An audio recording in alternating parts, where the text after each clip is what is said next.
Good evening, everyone. I hope you are doing well. All right, let's get this show started.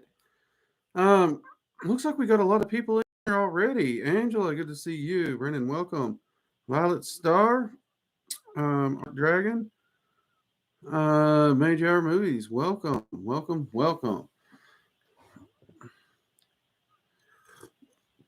Got my coffee here ready for the coffee hour. Um, this has been a busy and a good week, gotta admit. So, for those wondering or asking about the Norse course, progression to getting started filming is going well. We've hit a few bumps. Some of you know about that, but I think we're going to be able to overcome them and not be delayed in any way. Lord Oldest, good to see you. Gray, welcome. Glad you could make it. Um, Also, so for those who know, are interested, you all know we have an online school over at Teachables. You can go to workingdragonmystic.com and click online courses. It'll take you straight over to the school. We now have an online community fully integrated with the online school. It is a public community. There's a general area where you can have general conversations about magic, um, keep up with your friends in the community. And there's even sections dedicated to each specific course that will automatically give you access to it if you purchased the course. So all students in Dragon Magic 101, for example, can access Dragon Magic 101 to where they can ask questions, share their experiences, um, and we can begin to learn from each other in a very direct way now. It is a forum style community, so like if you post your question, that entire discussion would stay into that question, which is nice. Um, Teachables does have it in a beta setup right now. So I'm super excited about this because this means that we can actually, as a community, as the Working Dragon Mystic community, we can actually begin working with this and actually give feedback. So if you do jump over there, if you do use it, um, any feedback you have, let myself or the admin know. That way, we can submit that feedback and actually help to shape it as it progresses. So I think that's pretty cool. Which, yeah, I'm excited about that. Um, oh, and if you're looking for it, if you already purchased a course or something, you go in your course on the left where it shows your curriculum. You'll see a tab or a little thing that says community. Click that, shoot you right over to it. And if you haven't purchased a course and you want to join the community, we have a free Arcane Senses course. So you can just sign up for that course and straight to the community for free. Mugs up. We can all take part in it. All right. Let's see. Where was I before we get that? Happy Sunday to you too, Tara. Good to see you. Elizabeth, good to see you. All right. Um, Also, big thing. I know it kind of got derailed with the holidays. But the locals community, Working Dragon Mystic Layer, will be doing a full deep dive rune workshop. Um, It'll be a live workshop, so you will actually be on a live stream with me for supporters only. It's absolutely free to supporters. You can come in. We're going to be doing them, I want to say every other Friday. Times will be posted. I want to say at this time we're looking at 8 p.m. Eastern Standard Time and 5 p.m. Pacific Standard Time. So everybody can have time to get off work because those lives are usually on a Friday, and we don't want you stuck in traffic and missing it. It's probably going to be a anywhere from 4 to 6 part workshop. We're wanting to try and cover everything well on that one, and it's been highly requested. So if you are a supporter, keep your eyes out for that. If you're interested in it, consider going over there and becoming a supporter, getting all the perks, including those workshops. Um, After the workshops, we are going to look at uploading them as like if you want to, you could pay to view that particular one at least one time. So we're going to see how those work. I did run that by the supporters. They were cool with me doing that. Otherwise, I wouldn't do it. So awesome things there. Now, I got a question for y'all. I really do. What did y'all think of Tuesday? That was my first doing a Tuesday teaching video, if you will, as a live stream as opposed to a pre-recorded edited video. But again, as I said during that, I think that when you're talking about something like that, that's very philosophical, and there's little nuances to it, I think the ability to have that public discussion is amazing. Um, and I had a lot of fun. I really had a lot of fun doing that. And I was wanting to get your all's feedback on that. Jade, welcome. Glad you can make it. There's some walk. Hey, mugs up to you. Glad you can make it. First timer. Good to see you. We love new people to the community. I don't know if why I haven't asked this earlier, but what are your thoughts, experiences with heaven and hell? Heaven and hell are basically a perspective. So heaven and hell are not singular locations. Almost every mythology, every system has its own version of heaven and hell. And even biblically speaking, heaven and hell aren't necessarily what most people think of, honestly. Heaven is to be with God, hell is to have eternal separation from God. That doesn't necessarily mean fire and brimstone. So that gets into a whole different philosophical debate, of course. That being said, again, every belief system has its own afterlives, and then there's afterlives that even take out those with, or take in, if you will, refugees with no belief systems at all. It'll be who either gets to them first or who they align with most. But the concept of eternal suffering, even inside Christianity, is actually not something I've truly found. It's not like eternal punishment per se. And you don't see that really anywhere else. Now, that doesn't mean that there isn't punishment, because you see this in every version of the afterlife at some point. It's not like eternal. It's like, hey, look, you screwed up. You've done all these things and you need to atone for them. You're going to go over here until you wise up, buddy. And then you just transition into whatever the standard afterlife would be at that point. That's the general gist of that. But overall, I've never had an issue with them. For someone with problems of being too negative, would you suggest something specific like exercise? You see, I've heard this. Exercise is really great for getting endorphins pumping, but at the same time, it's a slippery slope. If you can get a exercise routine going, it's amazing. It really is. But if you're already like you're beating up on yourself over every stupid little thing, you're going to start beating yourself up for not getting that routine going on the days you miss it or the days you can't do as well as you thought you should. So it's a slippery slope. Is it a good thing? Yes. Is it what I would generally recommend?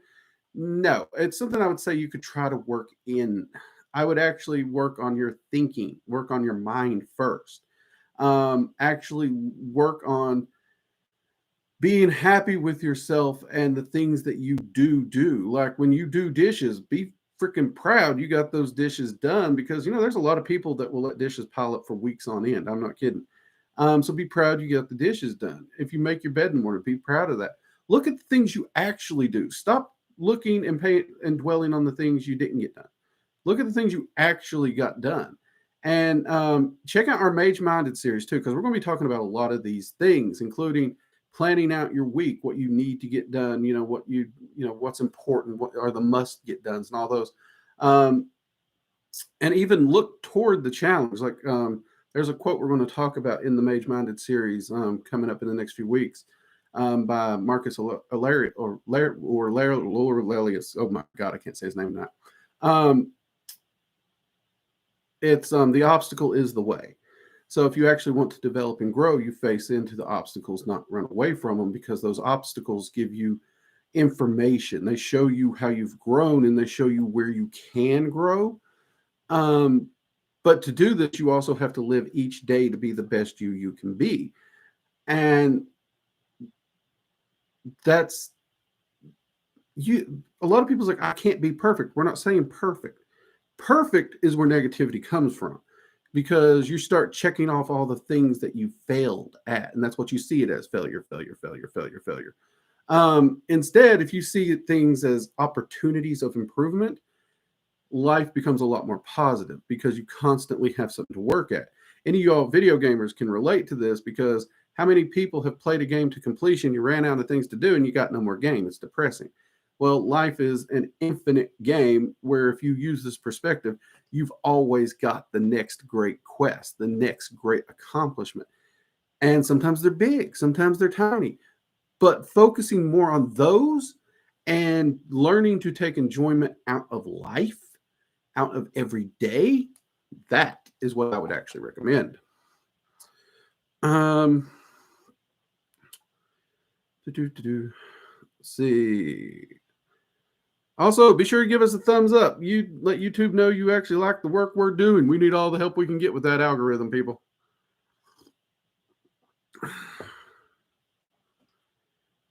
I didn't join it, but I flipping loved going back and watching the videos. It was great. Hey, no problem, no problem. That's why we always have the replays. I'm a fan.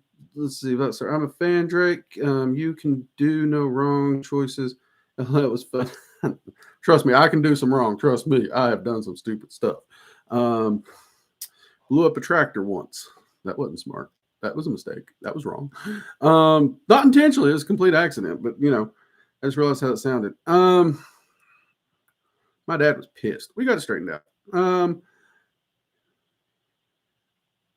Jason Aston, are you doing the teaching again? What do you mean by the teaching again? What do you mean by that specifically? If you mean the workshops for locals, yes.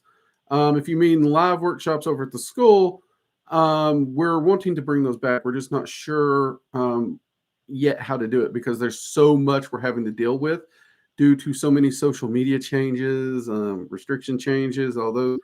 And we're trying to make sure the community is stable, strong, with no worries. So there's a few things we have to make sure we shore up first. First of the year, it's been crazy, mate.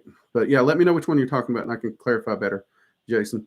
If you're talking about the live or the online courses, the courses are there always. I don't teach those live. Those are pre-recorded, so you can go back, watch them at your leisure. Let's see. Tuesday was a very nice, interesting presentation. Fundamentals are important, like character building. Wrote a lot of stuff down. Okay, good. I'm glad to hear you guys are liking that. I'm really super stoked about this series, because these are important things that, like, people throw them out as little catchphrases and what, no one ever dives into them and talks about them.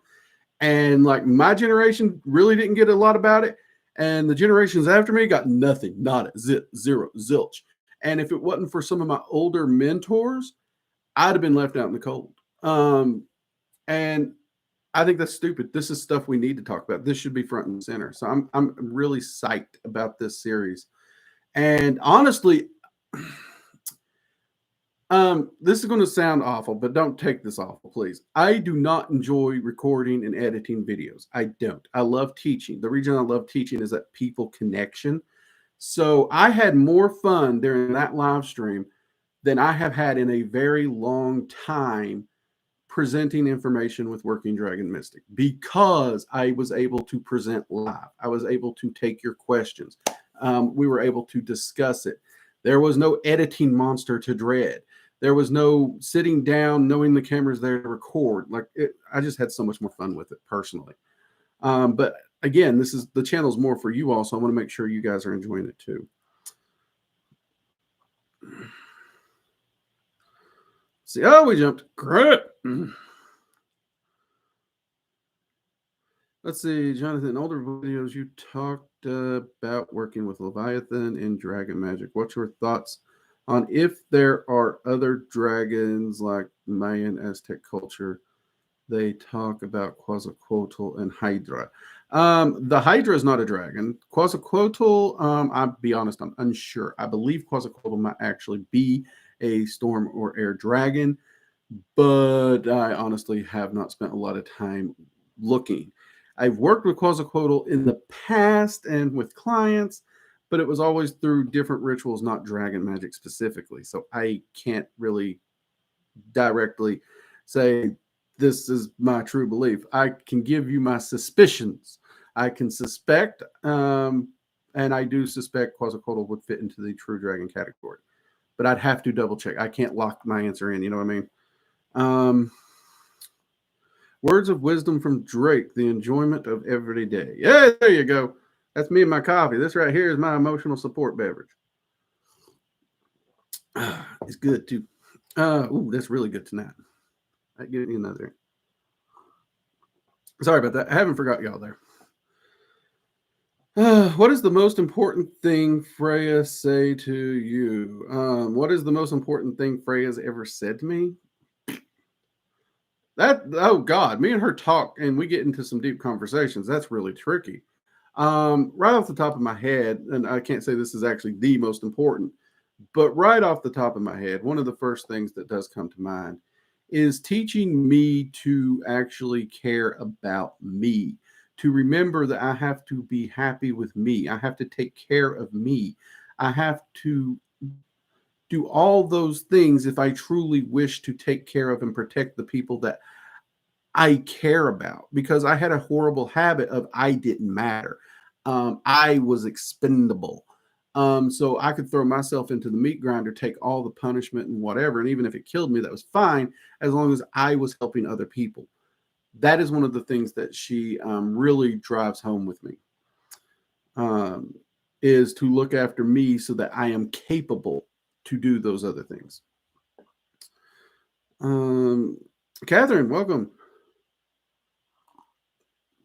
The Tuesday teaching lives. Yes, we will be doing more of those. They won't be every week. Like I cannot do the Goetic or the Angelic series live because there's no way for me to get the words and the sigils up on screen. And I can never tell which way my camera's set, if it's mirroring or not. So if I held it up, I don't know if it'd be reversed or not for you all. So I'll continue to record those, which those are pretty formula structured videos. Those aren't too bad to shoot and edit. But that series for sure is going to continue to be live because we've had so many great responses to it. And any video going forward, I am considering doing more live formats like that. And that's a little bit for you all and a lot of bit for me. Because I had gotten to the point where YouTube was kind of just a slog to get through the videos recording and getting them uploaded. And then I have to go film the courses. And don't get me wrong, I love teaching, but without that human element, it was just a slog. And as nervous as I was, because I've never done YouTube like that at this time that I can remember, I was really nervous about doing that video. Like the moment the camera hit, the moment I started talking, it's just like all that nervousness fell away and I was having fun again. So yeah, I'm looking to do more videos that way. Possibly every video I can, I will do that way, because I really had a lot of fun with that. And hopefully the channel does well with that. I even actually, if you go to the main page of the channel, like for some reason, YouTube separated videos and live streams, and they shoved my live streams all the way to the very bottom where no one can find them. That kind of pissed me off, not gonna lie. So I have moved the live streams all the way up to right with the videos. So the videos and live streams are all at the top now. You just gotta scroll down. They have a recommended thing that goes above those. It's like, these are the videos recommended for you. I can't get rid of that. I can't put them above that, or I would. But yeah, so I've made them far easier to find for everybody also. So if you're on that main page, make sure you just scroll down a few and you'll see all the live streams. I enjoyed the presentation. Don't jump when I'm reading, dang it. There it is. I enjoyed the presentation and would appreciate if you wove the topic back into how it manifests in your work and how it guides your daily life. That would be helpful. Yes, we're going to do more of that. Part of that one was the meditations on character itself, and getting you to start meditating on your character, because character is that foundation principle. And as we get into more of these concepts, we will get more of that interweaving and interplay going. If you actually follow that video and answer the questions I asked and meditate on the questions I asked, that's going to set you up for the rest of the series, Barbara. Great question. And yes, and just to clarify, because I understand from the way that one was presented, how it's all going to weave together may not yet be as clear. But all these things do interweave together, and they just naturally begin to empower your magic. It's crazily insane, but it's awesome. Great question, Barbara. Mugs up to you. I need to rewatch this live to hear your words again. Which one? This one or Tuesdays? Either one. That's fine. If you ever see short quotes in a live stream that you think would do well in a YouTube short, let me know. Let myself, Jade, Born, let any of us know, even Immortal. And if you give us the timestamp to what's being said, we will try to make a short of it. That way you guys can have little wisdoms of Drake quotes on your shorts feed. Because I've actually had a lot of people ask for that. And it's like, I don't know what I say half the time. I'm very natural and off the cuff.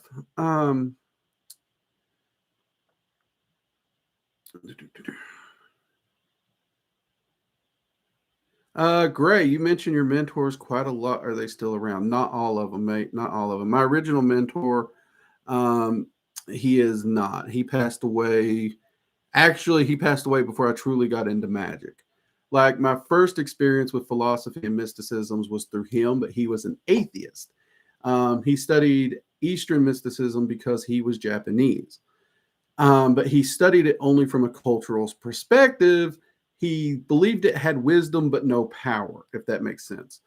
But he shared those wisdoms, and we discussed those wisdoms and the way you could apply them into life and stuff. Another one of my mentors, I only knew her as Graham because she adopted me as a grandson. She's passed on as well. Her granddaughter, however, is a practitioner you've heard me talk about, Raven Bella. Though Raven would call us colleagues at this time, there's no way I could ever say that Raven is not a mentor. That woman is amazing. The things that she has taught me about life and magic alone. I can never be truly thankful enough for her and her grandmother and what they've taught me. And that's just scratching the surface. But yeah, I've a good friend of mine, Dwight, he helped me through some dark stuff, not gonna lie. He helped me, he was my rock for a while. He's passed on too, unfortunately. But yeah, right now, the major mentors in my life that you could say I seek wisdom from, that are still alive, are my friend Al. I have a friend named Malcolm. He's more into shamanistic style stuff. And Raven. Those are the main three that I go to these days for wisdom and advice.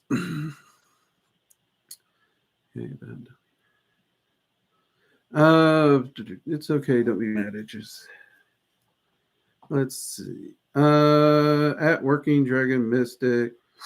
Don't forget to mention the drawing for locals page. Oh yeah. Oh, duh. Thank you. What would I do without Jade? So everybody, in February, all paid supporters on locals Working Dragon Mystic layer.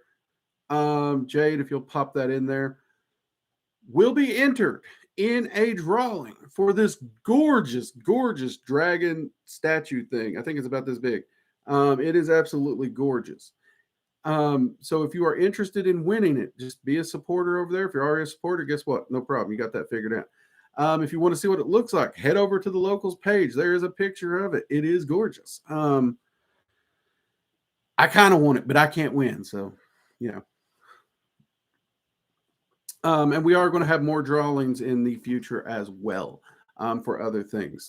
There's a couple wands that we have to give out. I want to say Immortal's wanting to donate some pendants or rings. I don't know exactly what that is. But yeah, a lot of great giveaways are coming to the supporter area. Thanks for reminding me, Jade, because that statue is freaking gorgeous. And to whoever ends up winning that at the end of February, I'm jealous. Hats off to you. Awesome.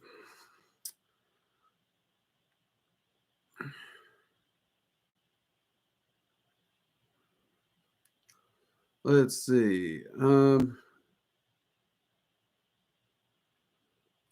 See, Tara, even though it's a long time ago, sorry for the loss of your old mentors that have passed. Well, they've passed. Was it a loss at the time? Yes. Are they lost? No. I still speak with them. The beauty of being a mage is you can actually go to them and speak through astral travel or working in your sanctum or evocation. I have sat right here in this office and spoke with my old mentors. In fact, my original mentor, um, who is actually the one where I get the name Valentine, and he's the one that decided to start calling me Drake. His birthday is actually December 25th. So for me, on December 25th, I always make a point to get together, remember him, talk with him, uh, share a drink with him, those kinds of things. But yeah, I still seek out their advice, even from the other side. Great. I actually have a Drake quotes Word document left in my ass. Quotes on there so far. Hey, that is awesome. It really is. Mugs up. I've learned to handle funerals different. I don't mourn a person anymore. I celebrate them. When a funeral comes around, I will celebrate their life. I don't mourn their loss because it's not lost to me. Do I ever talk to my mentor? Yep, I already answered that one. Let's see. Angela took a step back. Hey, Lilith, glad you can make it. I hope your health issues are getting better. I do. I know those can be a pain. Oh, there's the community link. Yes. Thank you, Jade. Let's see. Born's having audio issues again. Gray, is there any chance we could send fan art of you or the dragons? Because I've drawn you and then quite a lot. If not, that's totes valid. I was just wondering. Yes, actually, if you all have fan art and you want to show it to me, you can go to you can actually email it to me at my email, which is workingdragonmystic@gmail.com. Just let me know who you are in the community so I know who to give credit, because your email don't always tell me who you are in the community. It says Bob the Builder, and it could be Angela, but you never know. Angela, sorry, your name is just the first one I get. I know you're not Bob the Builder. So yeah, and like Bornoldus, when he emails me, it does not say Bornoldus. Bornoldus, don't worry, I won't tell your name. But yeah, it doesn't say Bornoldus. Luckily, I know who he is when he emails me. But yeah, so make sure I know who it's from. And yeah, we've actually, it's been a while, but we have done art contests and stuff in the past. We might be due one actually. And we've always loved getting the viewer fan art. The only thing I ask is, and I can't believe I have to ask this, but please keep it PG 13ish at least, because people, some of that stuff, yeah, let's not go down, let's not go into the X and R rated stuff, please.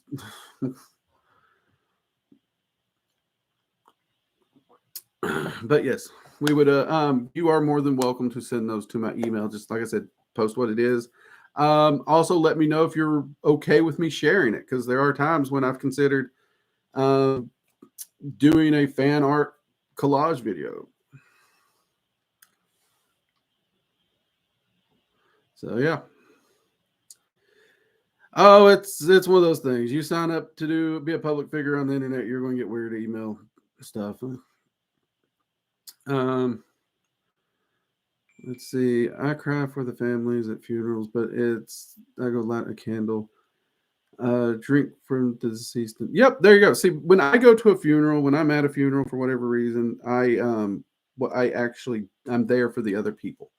I'm there to help them understand the passing, help them to get through the passing, because I'm there to show honor for the individual whose funeral it is. I will celebrate their life even while there. You asked me to give a speech, you better believe if I knew this person, I'm going to get mouthy, I'm going to get wordy, and I will be hooting and hollering, raising a toast to them. That's just how I do it. But I work with way too many entities of death to not also understand some people need that person to talk to. They need that person to make them laugh. They need that person to be understanding. So when I go to these events, that's who I am. I'm that guy. You need somebody to make you laugh? I'm going to make you laugh, by golly. I'll find a way. You need somebody to do something stupid? I'm your man.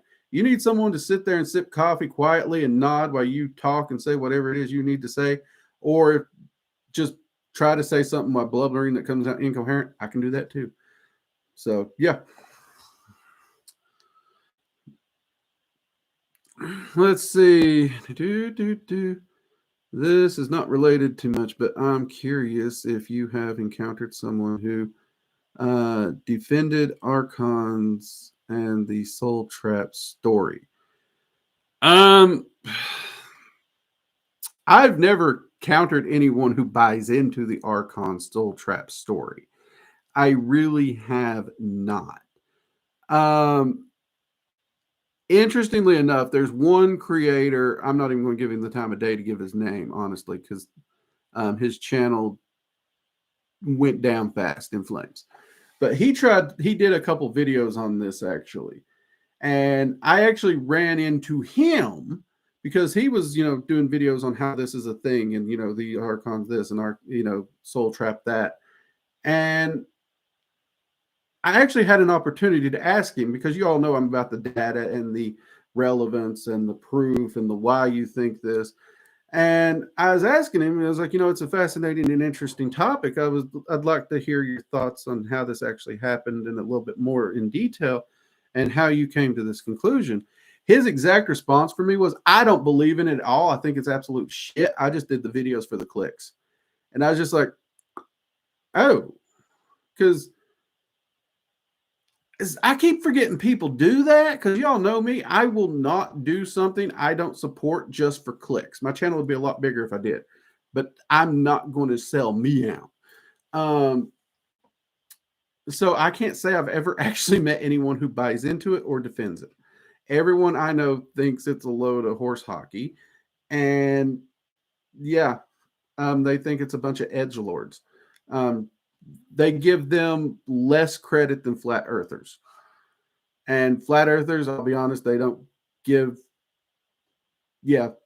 flat earthers no credit. Like, I've seen them give more credit to cow manure than a flat earther. So that might sum that up. If you're wanting my personal opinion on that, I personally don't buy into it. It doesn't match anything out in the multiverse at all.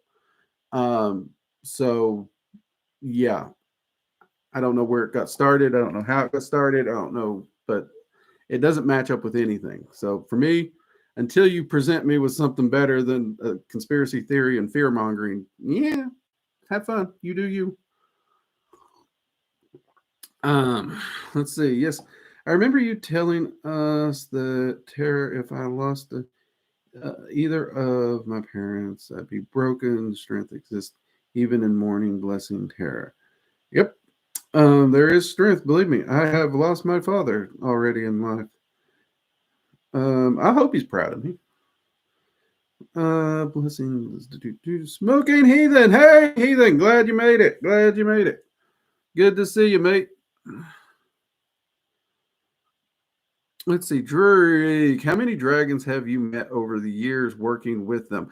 Vidki, I've met so many that I literally do not know the exact number. Literally. Like the ones that are in Dragon Magic 101, 102, and coming up 103 don't even scratch the surface. So at rough count, I know I have worked with well over 700 dragons. or met well over 700 dragons. No, worked with, because if we say have met, that number is going to skyrocket fast, and that gets maddening. So, I mean, there are a lot. And I have journals upon journals upon journals of dragons and entities I've worked with, and dragons being my main. So, like, I got stacks of books like this, and this is like what, 400 pages? And most of these books, each page, front and back, is dedicated to one dragon. So, yeah, I think these are about 300 pages. Hold on. Some of my journals, I actually numbered the pages. So, okay. So this has 119 pages. I only numbered the front. So you double that, and that would be the number of pages. So there you go. So 119 per book, because I usually put one per entity. And I know there's at least 6 books in the closet here. So yeah, that'd be about right. 700 at least.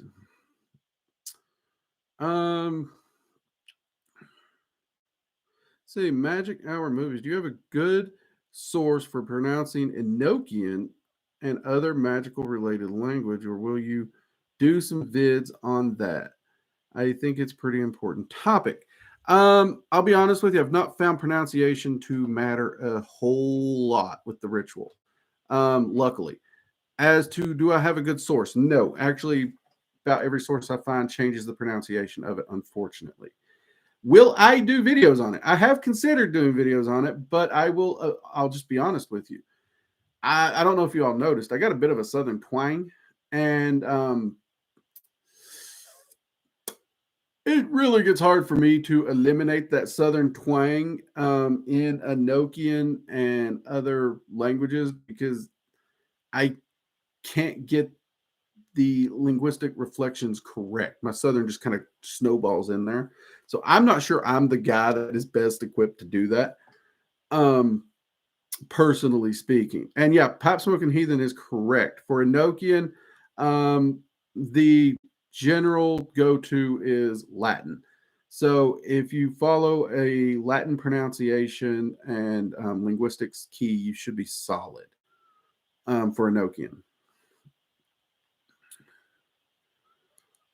So yeah, Pop Smoking is there. So instead of looking for the magical pronunciations, just look at the Latin, because that's usually what it's pulled from. And in truth, most of your a lot of your magical stuff will be pulled from there, with a few exceptions, of course. Like Egyptian, look at the Egyptian language.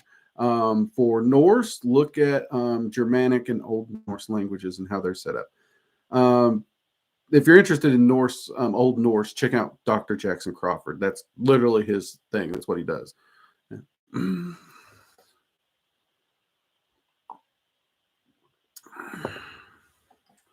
Let's see. Not for me. I don't actually talking with her. I finally connected. Really good grief for me. Okay. Not a mage. I tried a few times. Wasn't good results I wanted. So I'm just a heavy appreciator and fan. Oh, you a Southern twang? Never. Oh yeah, yeah. I don't know how anyone could miss it.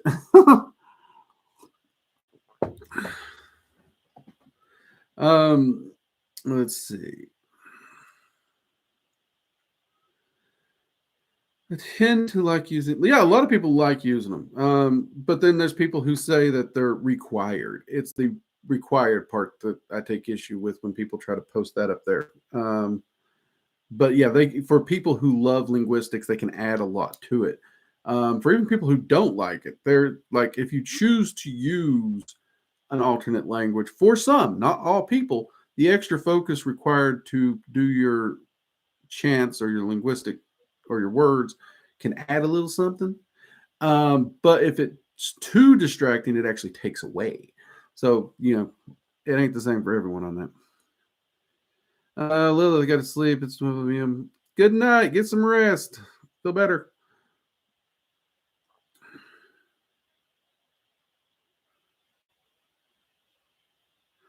When using words of power, okay, first off, there is no true words of power in the multiverse. It's not like you're going to say a word that's going to do something special. So, with this question, it would depend on which words of power you're using because there are different systems out there that shape them differently and they use different methodologies. So, if you're using like Norse Golder and you're doing a Golder of a particular rune, like say Wunyo for joy or Uruz for vitality and healing, then you want to focus on the pronunciation and saying the name without your voice cracking, while also you want to be able to feel that intoning. You want to feel the intoning vibrate in your chest. And if you're actually intoning a word of power, which in, I want to say, nearly every word of power thing should require some vibrational intoning in the chest.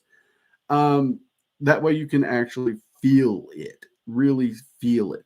So in the case of Uruz, which we've done before, I think I even did in the Rune class playlist, Uruz would be, and it's going to be different for everyone because you're going to crack, you're going to get that vibrational sensation at a different pitch than me because we're a different mass, we're different size and shapes. So you're looking for that vibration that's like right here, and you can feel it just kind of soak out through your body. Your whole body will be tingling when you're done. But 9 Golders of Uruz, I'm not going to do 9, but it'd be like,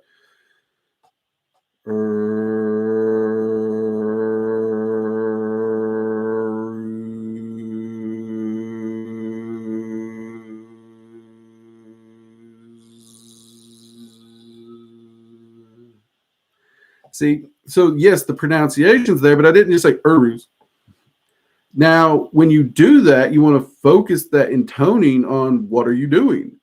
Because you're not just saying Uruz, because Uruz is a broad spectrum. Even for a single rune, you can fill up a whole library with its meanings and purposes and ideals and philosophies, and that's not going to get you nowhere.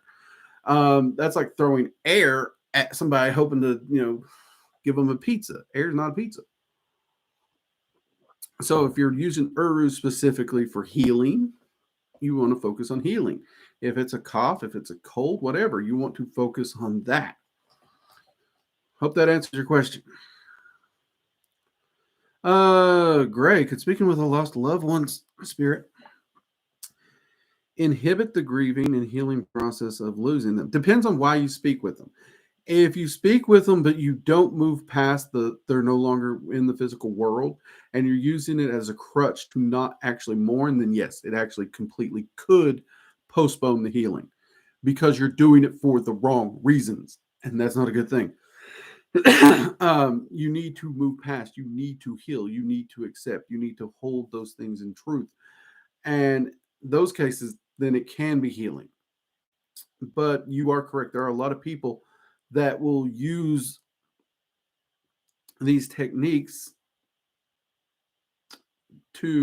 so they never have to grieve.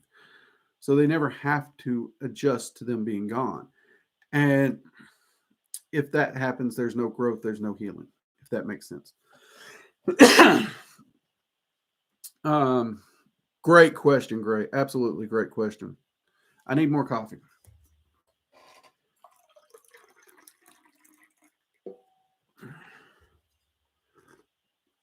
All right. See, Brennan Smith, you're a cool guy. Okay, if that's directed at me, thank you. Angela, just to let you know, I'm okay with just busy, no time for gilded work, magic research, sewing, sleeping. Life is busy. Hey, life is busy. No worries. I get that.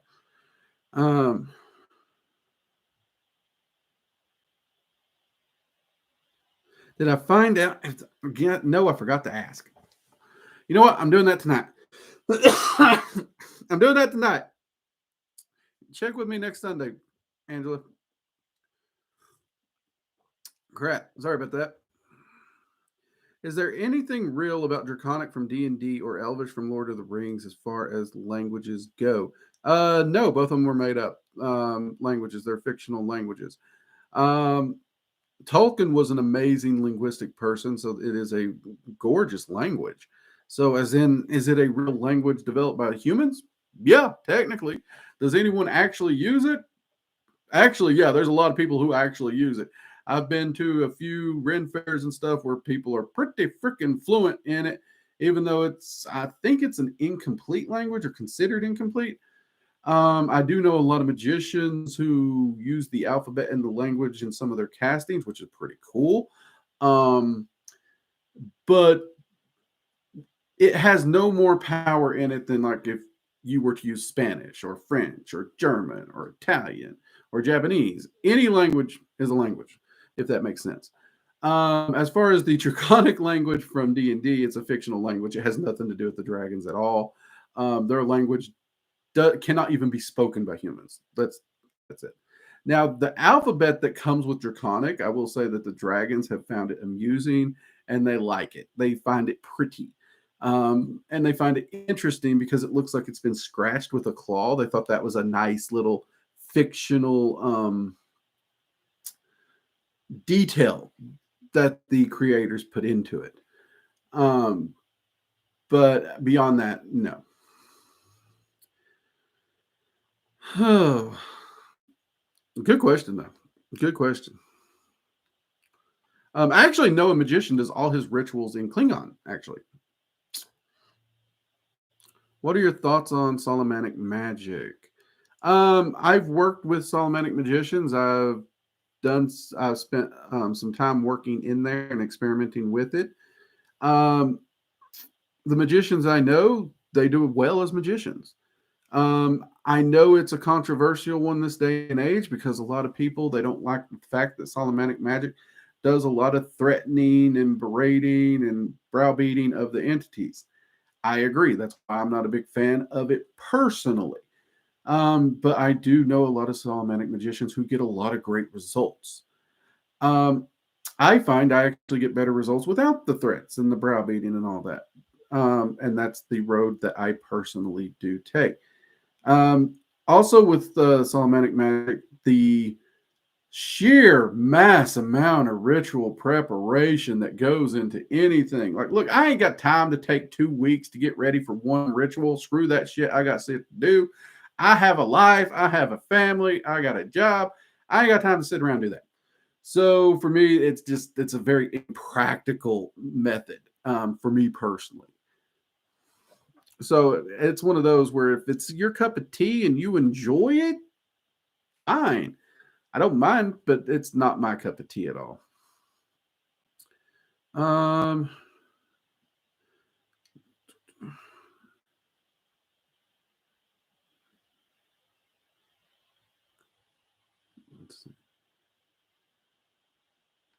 Let's see. Hi, Drake. I'm trying to focus on my astral sanctum, but every time I get in the zone, I get a visit from Ram Dass.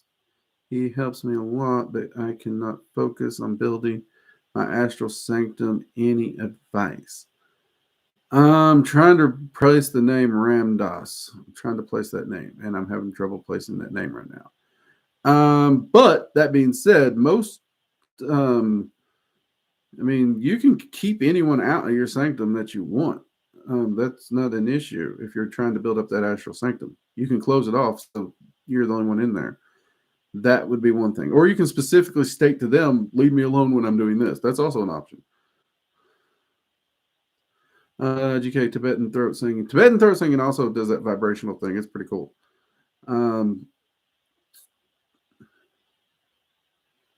Let's see. Gray, I personally love the Minecraft. And I've never played Minecraft, so I really can't comment there. So, Angela, just so everyone knows, I'm not being flirtatious with the hugs. That's fair. You can't be too sure. People are weird these days, Angela. They are. That's fair. No, she ain't flirting. She's just a nice person, people.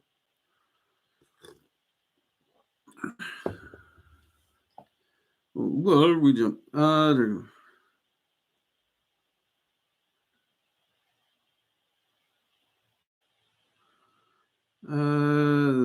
Kyle Drake. Good night. Good night, Dragon of the West. I was actually looking into getting D&D miniatures to make a travel altar. Oh, that's not a bad idea. Yeah, like you could probably do that. Yeah. Like I remember back in the early 2000s when the D&D mini clicks game came out. I was never a big fan of it. But that's an interesting idea for a miniature altar. I like that. I really do. Hey, GK, mugs up. Thank you for the super chat. And yes, I will make sure to get you in that spell working this week. I forgot to mention it earlier, obviously, but for those who don't know, any super chat with or without a question of $5 or more during any live stream will enter you into a prosperity, well-being, good fortune, and luck spell working that I do every Monday. So there you go. Thank you, GK. Drake, did you ever get into babysit hatchling? Ever get to baby?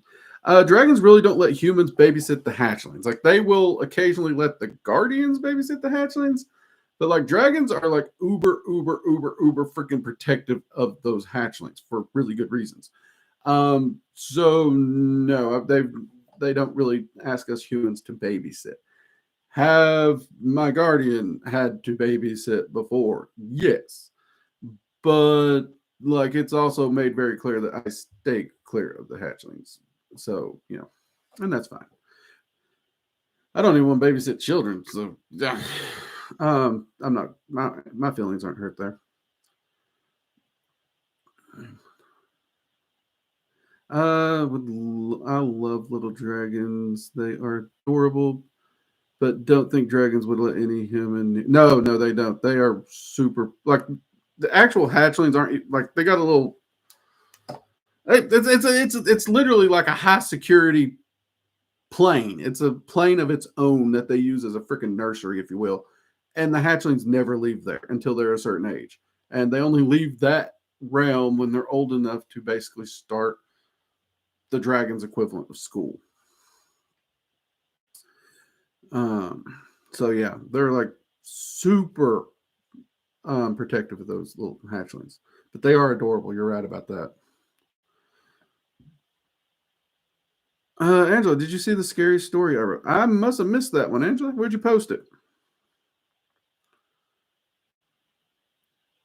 Oh, Angela, the scariest and shortest horror I ever got out of bed, and there was no coffee. Went to the store. Oh dear God! No, we're not doing that. I keep coffee. I have backup coffee to my backup coffee. I'm not even kidding.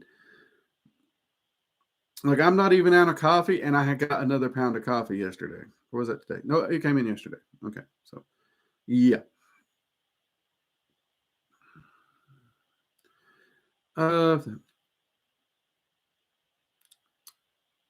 Yeah, that is scary. I have been in those situations. Like I have. Somebody used up all the coffee the night before, didn't tell me because they're jerks.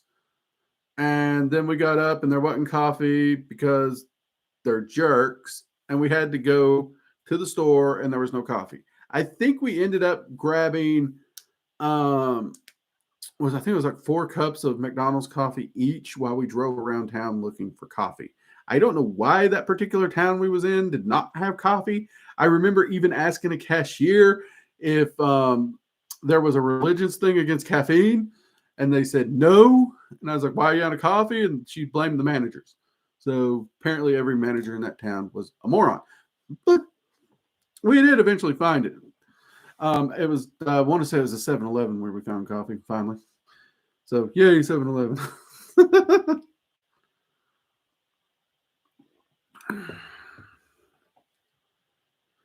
Is becoming a guardian dragon or a co-magician mandatory, or do dragons who graduate?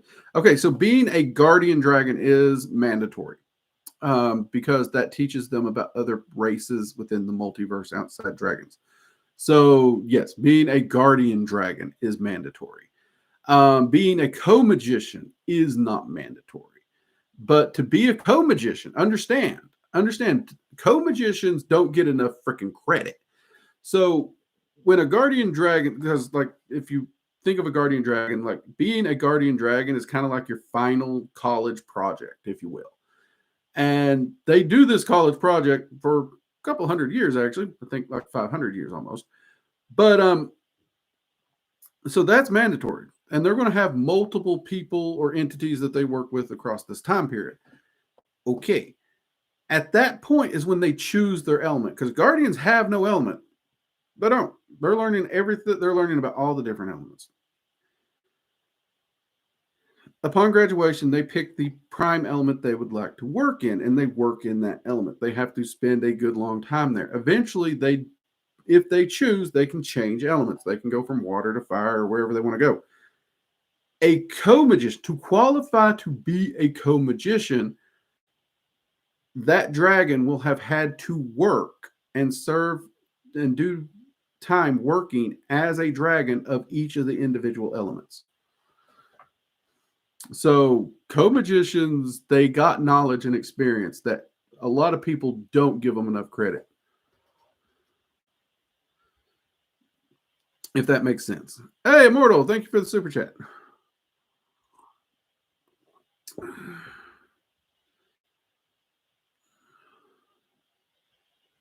Let's see, in DJ Conway, she talks about dragons being nearly extinct and it hard for them to breed safely. Is that true? Not really. No, not really. Like, they're super uber picky about who they trust, and they are not going to spend a lot of well, they won't manifest physically in a lot of places, but it's not due to extinction. It within the dragon realm, which is locked off. It's not someplace you can get to astrally. It's not it's you can't randomly go there. They have a separate mirror realm that actually keeps them safe for people who attempt to get there. So for people who think they astral traveled to the dragon's realm, you actually would have been in that mirror realm. But yeah. But again, Conway is one of those people that I've talked about on this channel a lot. I'm thankful for her work. I'm thankful for the conversations I got to have with her before she passed. But she was forced to change a lot of content in her books for publishing reasons because publishers just weren't having it. That's why she actually encouraged me to never go through a publisher and always go self-publishing, which I'm glad I listened to her. Let's see. No, please. No.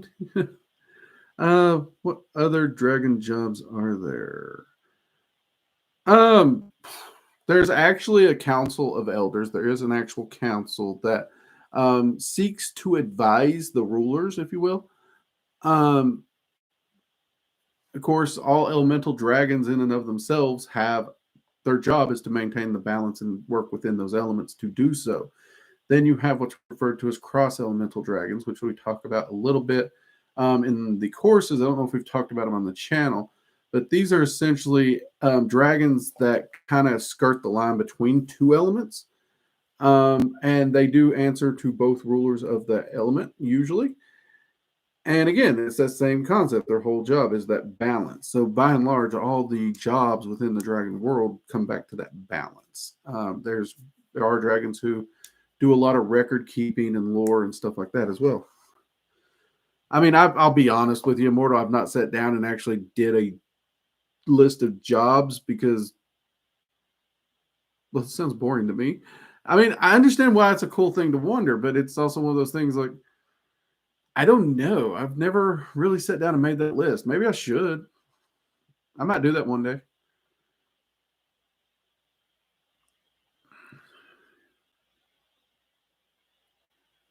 Great. I have to ask this before I forget. As we die, can we join dragons in the afterlife? So, okay. Dragons have their own little personal afterlife area, and humans don't go there. Now, that being said, if you are in one of the afterlives, which most of them actually do, that will still allow you to travel to other places. You can still travel to see the dragons. That's perfectly fine. So your destination in the afterlife isn't like a solid destination. That being said, will dragons put humans in their particular afterlife realm? No. And there's a lot of reasons for that. But you can still visit them and they can still visit you, if that makes sense. So it's not like you're cut off from them. Google user. So working with humans helps dragons in some way. When they're young, yes, it teaches them about us, our quirks, our personalities, our randomness, our um, those things that we would consider positive traits, as well as those things that are very negative traits. It teaches them firsthand about us and our behaviors, not just picking it up from a book. Because there's a lot of things you cannot learn from a book. You cannot learn by reading. You can't learn by watching a video. You need the firsthand experience. That's one of the things the multiverse turns on is you must live life. You must experience it. You can't just do so by reading about it.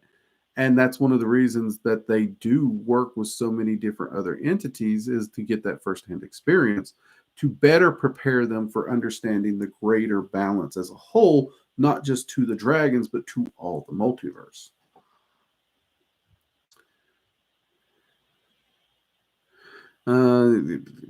Let's see. All right, everybody. I'm getting some clocks thrown at me, which that's on time. Thank you, Jade. Let's see, Gray. Let's get ready to close up here. Gray, when working with Zephyr, he helped me travel to what he called a lower draconic realm. Is that right, or did I just imagine it? It would have been a lower section, but it would have been within that mirror realm for your safety. It would not have been the true realm, if that makes sense. They don't keep you out of their realm for their safety. They keep you out for your safety. You will not survive.